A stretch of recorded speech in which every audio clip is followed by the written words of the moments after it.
মিচিং জাতিৰ হৈ প্ৰত্যেকজন মিচিং মানুহৰ হৈ আৰু মিচিং জাতীয় সংগঠনৰ সমূহৰ হৈ মোৰ মুখ্যমন্ত্ৰী ডাঙৰীয়াক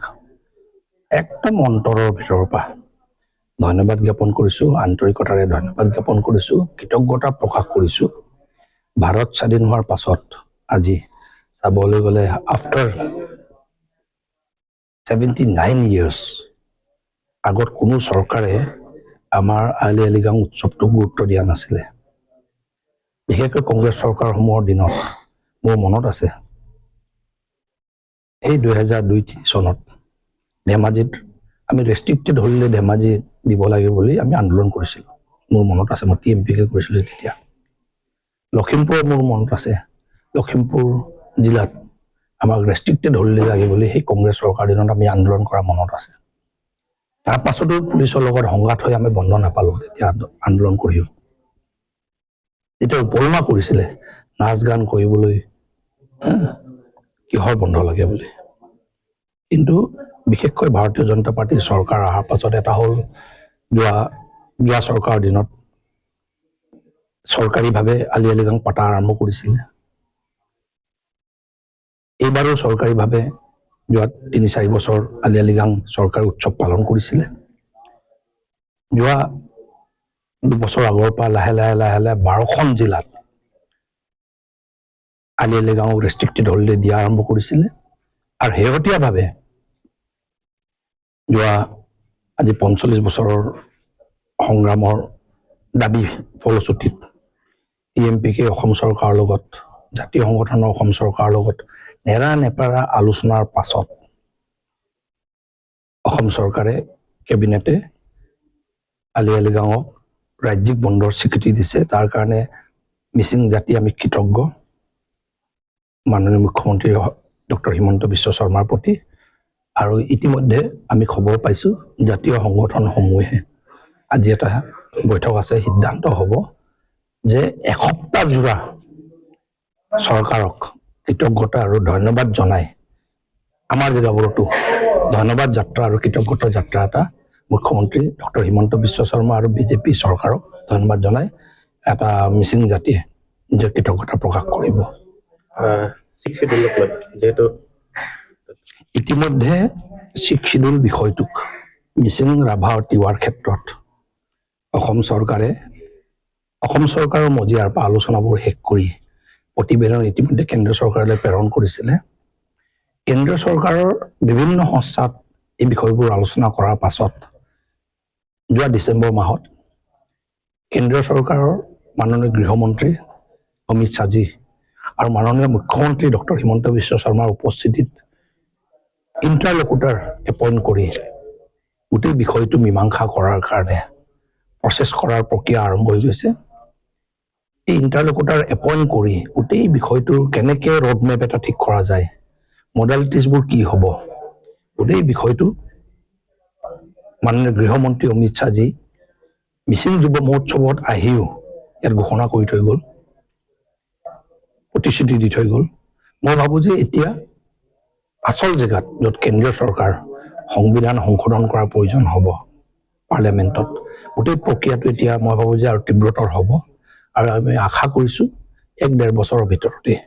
গোটেই বিষয়টোৰ কেন্দ্ৰীয় লেভেলত গোটেই ৰোডমেপটো ঠিক কৰোঁতে লাগিব টাইম, 6 বছৰ লাগিব। মডেলিটিছবোৰ ঠিক কৰোঁতে লাগিব, ষ্ট্ৰাকচাৰটো কেনেকৈ হ'ব, কি ব্যৱস্থাৰ মাজত হ'ব, গোটেইবোৰ ঠিক কৰোঁতে 1-1.5 বছৰ লাগিব। সেইটো ইণ্টাৰলকুটাৰ লগত অসম চৰকাৰ, কেন্দ্ৰীয় চৰকাৰৰ লগত মিলি আমি কামটো কৰিব লাগিব চবেই জাতীয় সংগঠনে। আৰু সেইটো যদি কৰা যায় তাৰ পাছত মই ভাবোঁ যে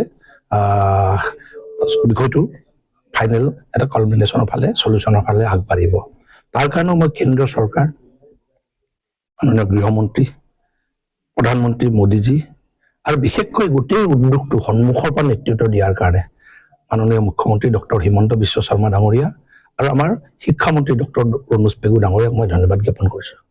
এই ঐতিহাসিক ক্ষণত আমি 10 মাৰ্চ 2026 যিটো আমাৰ মিচিং বুৰঞ্জীত লিপিবদ্ধ হৈ থাকিব। আৰু আমাৰ যি দীঘলীয়া যি সংগ্ৰাম, এই সংগ্ৰামৰ ফলত আমি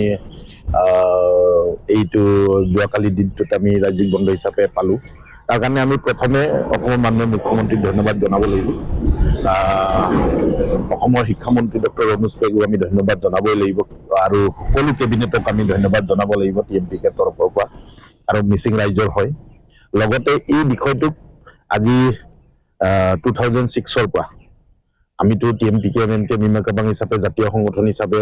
আজি সুদীৰ্ঘ দিন আমি এই আন্দোলনটো অব্যাহত ৰাখিছো কিন্তু প্ৰথমবাৰৰ কাৰণে বিধানসভাৰ মজিয়াত তেখেত ভুৱন পেগু জোনাইৰ পৰা MLA হৈ প্ৰথমবাৰৰ কাৰণে যোৱাৰ দিনটোৰ পৰা আজিৰ দিনটোলৈকে একেৰাহে তেখেতে যুদ্ধ কৰি আছিল বিধানসভাৰ মজিয়াত আৰু বিভিন্ন প্ৰকাৰে তেখেতে বিষয়টোক উত্থাপন কৰি গভৰ্ণমেণ্টৰ দৃষ্টি আকৰ্ষণ কৰিছিল আমি যেনেকৈ ৰাজপথত আকৰ্ষণ কৰিছিলোঁ দৃষ্টি আকৰ্ষণ কৰিছিল তেনেকৈ বিধানসভাৰ মজিয়াত বিশেষ ভূমিকা লোৱা আমাৰ ভুৱন পেগু ডাঙৰীয়াকো আমি ধন্যবাদ জনাব লাগিব আৰু আমি এই চেগতে অসম চৰকাৰৰ সকলো কেবিনেটৰ মন্ত্ৰীবৰ্গক আৰু অসমৰ মাননীয় মুখ্যমন্ত্ৰীক ধন্যবাদ জনাইছো লগতে আমি TMPKৰ লগত যিসকল জাতীয় সংগঠনে TMPK MNK মিমা কাবাং দুৰ্বি কাবাং আগম কাবাং বানে কাবাং লগতে আমাৰ যিমানবোৰ জ্যেষ্ঠ নাগৰিক আছে জ্যেষ্ঠ সমাজ আছে আমাৰ গুৱাহাটী কাবাঙৰ পৰা ডিব্ৰুগড় কাবাং মিচিং কাবাং লখিমপুৰ মিচিং কাবাং আৰু যোৰহাট মিচিং কাবাং আমাৰ তেজপুৰ মিচিং কাবাং আৰু আমাৰ বিভিন্ন স্থানত যেনে ধৰক আমাৰ নতুন প্ৰজন্ম ইউনিভাৰ্চিটিত থকা আমাৰ ছাত্ৰ ছাত্ৰীসকল আমাৰ কলেজ মহাবিদ্যালয় বিদ্যালয়সমূহত থকা ছাত্ৰ ছাত্ৰীসকল বাহিৰত আমাৰ যিসকল ল'ৰা ছোৱালীয়ে আজি 11খন জিলাৰ বাহিৰতো যিসকল ল'ৰা ছোৱালীয়ে আজি চাকৰি বাকৰিত কাম কাজ কৰি চাকৰিত নিয়োজিত হৈ আছে বা অন্যান্য কামত যিসকলে আছে আৰু এই সকলৰ যি সহযোগিতা সেই সহযোগিতাৰ ফলত আমি আজি এই ৰাজ্যিক বন্ধ আমি পাইছো তাৰ কাৰণে তেখেতসকলকো আমি ধন্যবাদ জনাইছো সকলোৰ সহযোগিতাত পাইছো এইটো কোনোবা ক'ব বিচাৰিব যে এইটো আমাৰ ক্ৰেডিটত আমাকৰ ক্ৰেডিট নহয় আমি নেতৃত্ব লৈছিলো TMPK আমি মাত্ৰ নেতৃত্বকাৰী কিন্তু এই বন্ধ মিচিং ৰেঙামৰ ৰাইজৰ আৰু সেই মিচিং ৰেঙাম বা ৰাইজৰ ভিতৰতে সকলোবোৰ মই যিবোৰৰ নাম কলো জ্যেষ্ঠ সমাজ নতুন প্ৰজন্মই সকলোবোৰ সেই মিচিং সমাজৰ ভিতৰতে পৰে তথাপিতো মই তেখেতসকলৰ নাম অনুকিয়াই মেলি তেখেতসকলৰ নাম মই আপোনালোকৰ আগত মেনশ্যন কৰিছো কাৰণ এইকাৰণেই যে তেখেতসকলৰ সহযোগিতা মোৰ কাৰণে বহুত জৰুৰী আছিল আৰু তেখেতসকলে সময়ে আমাক মনত পেলাই দিয়াৰ কাৰণে আমিও এই গোটেই বিষয়বস্তুটোক এটা সংকল্প লৈ মেলি আগবাঢ়িছিলো তাৰ কাৰণে তেখেতসকলকো আমি ধন্যবাদ জনাইছো আৰু মিচিং ৰাইজক মই শুভেচ্ছা জ্ঞাপন কৰিছো এই অতদিনীয়া যি সংগ্ৰাম আছিল এই সংগ্ৰামৰ ফলত আমি তাক আজৰি আনিব পাৰিছো তাৰ কাৰণে আজি মই নিজে তেখেতসকলক মিচিং ৰাইজক মই শুভেচ্ছা জ্ঞাপন কৰিছো আৰু চৰকাৰখনক মই ধন্যবাদ জনাইছো 2025 ডিচেম্বৰ তাৰিখে প্ৰথম আৰম্ভ হৈছে আমাৰ আলোচনা প্ৰথম 42 বছৰৰ পাছত কিন্তু তাৰে ঠিক এক মাহৰ পাছতে সেই বিষয়টোক লৈ যিজন মুৰব্বীয়ে এই বিষয়টোক সমাধা কৰিব সেই মুৰব্বীজন আমাৰ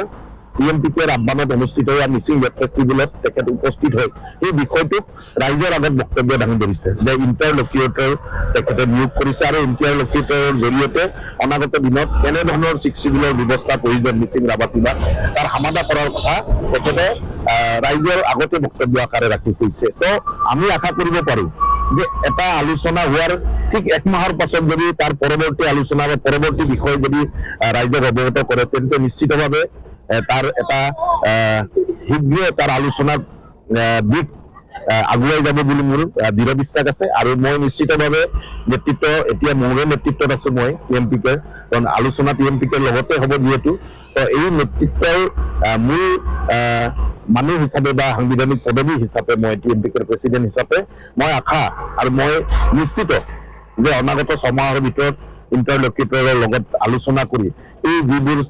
মিচিং ৰাভাটিবাৰ যি সাংবিধানিক মৰ্যাদা বা চিভিল ব্যৱস্থাৰ কথা আমি এখোজ নহয় এটা সমাধাৰ দিশলৈ আগুৱাই দিয়াৰ কাৰণে নিশ্চিতভাৱে আমি লৈ যাব পাৰিম বুলি মোৰ আশা আছে আৰু মোৰ দৃঢ় বিশ্বাস আছে তো মই ভাৰত চৰকাৰে আজি এই বিষয়টোক ভাৰত চৰকাৰৰ হাতত আছে ভাৰত চৰকাৰকো আমি ধন্যবাদ জনাইছো যেহেতু এখেতসকলেও এই মিচিং ৰাভাটিবাৰ যি বিষয় চিভিলৰ বিষয় আছে তেখেতসকলে এই বিষয়টোক প্ৰথমবাৰ বৈঠকতে তেখেতসকলে ব্যৱস্থা গ্ৰহণ কৰাৰ কাৰণে মধ্যস্থতাকাৰী নিয়োগ কৰাৰ কাৰণে তেখেতসকলকো মই ধন্যবাদ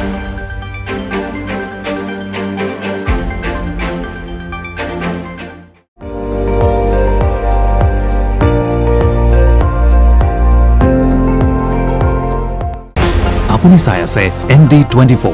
সৰ্বশ্ৰেষ্ঠ নহয় সৰ্বোত্তমৰ দৌৰত।